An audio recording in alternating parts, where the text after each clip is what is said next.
Good afternoon. I want to speak today to the unfolding situation in Afghanistan, the developments that have taken place in the last week, and the steps we're taking to address the rapidly evolving events. My national security team and I have been closely monitoring the situation on the ground in Afghanistan and moving quickly to execute the plans we had put in place to respond to every constituency, including and contingency, including the rapid collapse we're seeing now. I'll speak more in a moment about the specific steps we're taking, but I want to remind everyone how we got here and what America's interests are in Afghanistan. We went to Afghanistan almost 20 years ago with clear goals. Get those who attacked us on September 11, 2001, and make sure al-Qaeda could not use Afghanistan as a base from which to attack us again. We did that. We severely degraded al-Qaeda in Afghanistan.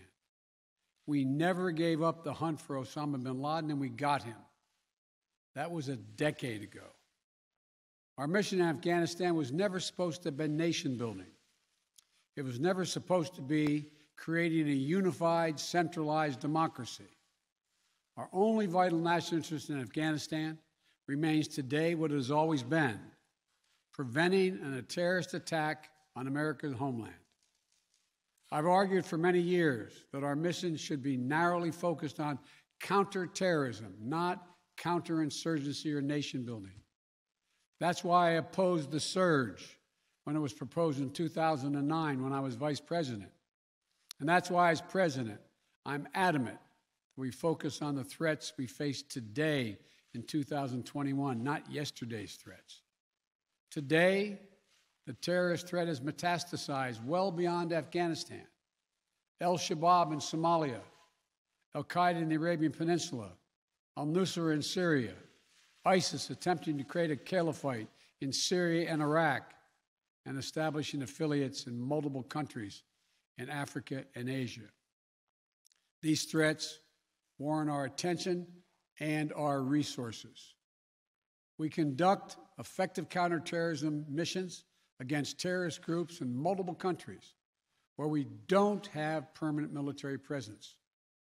If necessary, we'll do the same in Afghanistan. We've developed counterterrorism over-the-horizon capability that will allow us to keep our eyes firmly fixed on the direct threats to the United States in the region and act quickly and decisively if needed. When I came into office, I inherited a deal that President Trump negotiated with the Taliban. Under his agreement, U.S. forces would be out of Afghanistan by May 1, 2021, just a little over 3 months after I took office. U.S. forces had already drawn down during the Trump administration from roughly 15,500 American forces to 2,500 troops in country. And the Taliban was at its strongest militarily since 2001. The choice I had to make as your president was either to follow through on that agreement or be prepared to go back to fighting the Taliban in the middle of the spring fighting season. There would have been no ceasefire after May 1. There was no agreement protecting our forces after May 1. There was no status quo of stability without American casualties after May 1. There was only the cold reality of either following through on the agreement to withdraw our forces or escalating the conflict and sending thousands more American troops back into combat in Afghanistan, lurching into the third decade of conflict. I stand squarely behind my decision. After 20 years, I've learned the hard way that there was never a good time to withdraw U.S. forces. That's why we're still there. We were clear-eyed about the risks. We planned for every contingency, but I always promised the American people that I would be straight with you. The truth is, this did unfold more quickly than we had anticipated. So what's happened? Afghanistan political leaders gave up and fled the country. The Afghan military collapsed, sometime without trying to fight. If anything, the developments of the past week reinforced that ending U.S. military involvement in Afghanistan now was the right decision.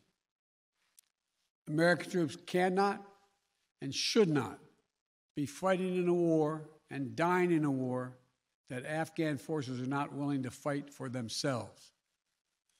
We spent over $1 trillion. We trained and equipped an Afghan military force with some 300,000 strong, incredibly well equipped, a force larger in size than the militaries of many of our NATO allies. We gave them every tool they could need. We paid their salaries, provided for the maintenance of their Air Force, something the Taliban doesn't have. Taliban does not have an Air Force. We provided close air support. We gave them every chance to determine their own future. What we could not provide them was the will to fight for that future. There's some very brave and capable Afghan special forces units and soldiers. But if Afghanistan is unable to mount any real resistance to the Taliban now, there is no chance that 1 year, 1 more year, 5 more years, or 20 more years of U.S. military boots on the ground would have made any difference. Here's what I believe to my core. It is wrong to order American troops to step up when Afghanistan's own armed forces would not. The political leaders of Afghanistan were unable to come together for the good of their people, unable to negotiate for the future of their country when the chips were down. They would never have done so while U.S. troops remained in Afghanistan, bearing the brunt of the fighting for them. And our true strategic competitors, China and Russia, would love nothing more than the United States to continue to funnel billions of dollars in resources and attention into stabilizing Afghanistan indefinitely. When I hosted President Ghani and Chairman Abdullah at the White House in June, and again when I spoke by phone to Ghani in July, we had very frank conversations. We talked about how Afghanistan should prepare to fight their civil wars after the U.S. military departed, to clean up the corruption in government so the government could function for the Afghan people. We talked extensively about the need for Afghan leaders to unite politically. They failed to do any of that. I also urged them to engage in diplomacy, to seek a political settlement with the Taliban. This advice was flatly refused. Mr. Ghani insisted the Afghan forces would fight, but obviously he was wrong. So I'm left again to ask of those who argue that we should stay, how many more generations of America's daughters and sons would you have me send to fight Afghanistan's civil war when Afghan troops will not? How many more lives, American lives, is it worth? How many endless rows of headstones at Arlington National Cemetery? I'm clear on my answer. I will not repeat the mistakes we've made in the past. Mistake of staying and fighting indefinitely in a conflict that is not in the national interest of the United States, of doubling down on a civil war in a foreign country, of attempting to remake a country through the endless military deployments of U.S. forces. Those are the mistakes we cannot continue to repeat because we have significant vital interest in the world that we cannot afford to ignore. I also want to acknowledge how painful this is to so many of us. The scenes we're seeing in Afghanistan, they're gut-wrenching, particularly for our veterans, our diplomats, humanitarian workers, for anyone who has spent time on the ground working to support the Afghan people. for those who have lost loved ones in Afghanistan, and for Americans who have fought and served in the country, serve our country in Afghanistan. This is deeply, deeply personal. It is for me as well. I've worked on these issues as long as anyone. I've been throughout Afghanistan during this war, while the war was going on, from Kabul to Kandahar to the Kunar Valley. I've traveled there on 4 different occasions. I met with the people. I've spoken to the leaders. I spent time with our troops. And I came to understand firsthand what was and was not possible in Afghanistan. So now we're focused on what is possible. We will continue to support the Afghan people. We will lead with our diplomacy, our international influence, and our humanitarian aid. We'll continue to push for regional diplomacy and engagement to prevent violence and instability. We'll continue to speak out for the basic rights of the Afghan people, of women and girls, just as we speak out all over the world. I've been clear that human rights must be the center of our foreign policy, not the periphery. But the way to do it is not through endless military deployments. It's with our diplomacy, our economic tools, and rallying the world to join us. Now, let me lay out the current mission in Afghanistan. I was asked to authorize, and I did, 6,000 U.S. troops to deploy to Afghanistan for the purpose of assisting in the departure of U.S. and allied civilian personnel from Afghanistan, and to evacuate our Afghan allies and vulnerable Afghans to safety outside of Afghanistan. Our troops are working to secure the airfield and to ensure continued operation of both the civilian and military flights. We're taking over air traffic control. We have safely shut down our embassy and transferred our diplomats. Our diplomatic presence is now consolidated at the airport as well.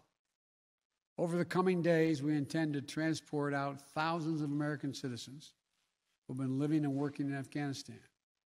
We'll also continue to support the safe departure of civilian personnel, the civilian personnel of our allies who are still serving in Afghanistan. Operation Allies Refugee, which I announced back in July, has already moved 2,000 Afghans who are eligible for special immigration visas and their families to the United States. In the coming days, the U.S. military will provide assistance to move more SIV-eligible Afghans and their families out of Afghanistan. We're also expanding refugee access to cover other vulnerable Afghans who worked for our embassy, U.S. non-governmental agencies, or U.S. non-governmental organizations, and Afghans who otherwise are at great risk, and U.S. news agencies. I know there are concerns about why we did not begin evacuating Afghans civilians sooner. Part of the answer is some of the Afghans did not want to leave earlier, still hopeful for their country. And part of it because the Afghan government and its supporters discouraged us from organizing a mass exodus to avoid triggering, as they said, a crisis of confidence. American troops are performing this mission as professionally and as effectively as they always do, but it is not without risks. As we carry out this departure, we have made it clear to the Taliban, if they attack our personnel or disrupt our operation, the U.S. presence will be swift and the response will be swift and forceful. We will defend our people with devastating force if necessary. Our current military mission will be short in time, limited in scope, and focused in its objectives. Get our people and our allies to safety as quickly as possible. And once we have completed this mission, we will conclude our military withdrawal. We will end America's longest war after 20 long years of bloodshed. The events we're seeing now are sadly proof that no amount of military force would ever deliver a stable, united, secure Afghanistan, as known in history as the graveyard of empires. What's happening now could just as easily happen 5 years ago or 15 years in the future. We have to be honest. Our mission in Afghanistan is taking many missteps, made many missteps over the past 2 decades. I'm now the 4th American president to preside over war in Afghanistan. 2 Democrats and 2 Republicans. I will not pass this responsibility on to a 5th president. I will not mislead the American people by claiming that just a little more time in Afghanistan will make all the difference. Nor will I shrink from my share of responsibility for where we are today and how we must move forward from here. I am President of the United States of America, and the buck stops with me. I'm deeply saddened by the facts we now face. But I do not regret my decision to end America's warfighting in Afghanistan and maintain a laser focus on our counterterrorism missions there and other parts of the world. Our mission to degrade the terrorist threat of al-Qaeda in Afghanistan and kill Osama bin Laden was a success.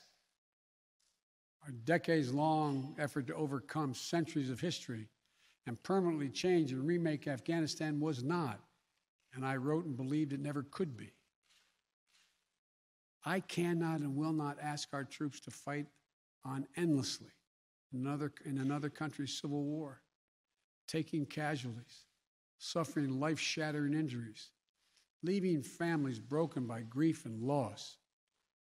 This is not in our national security interest.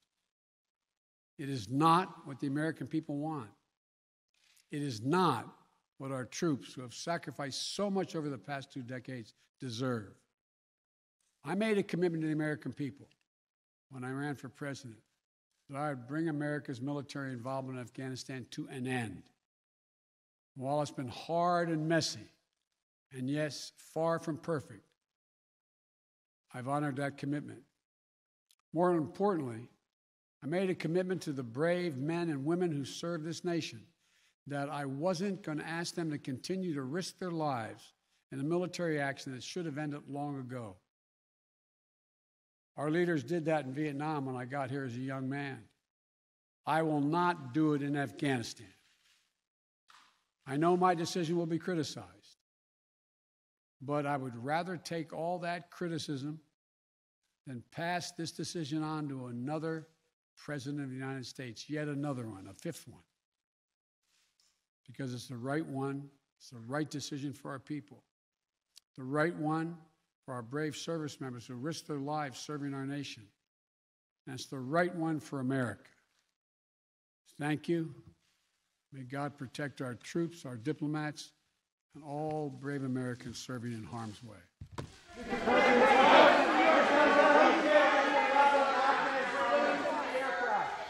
Mr. President, what do you make of the Afghans clinging to the aircraft?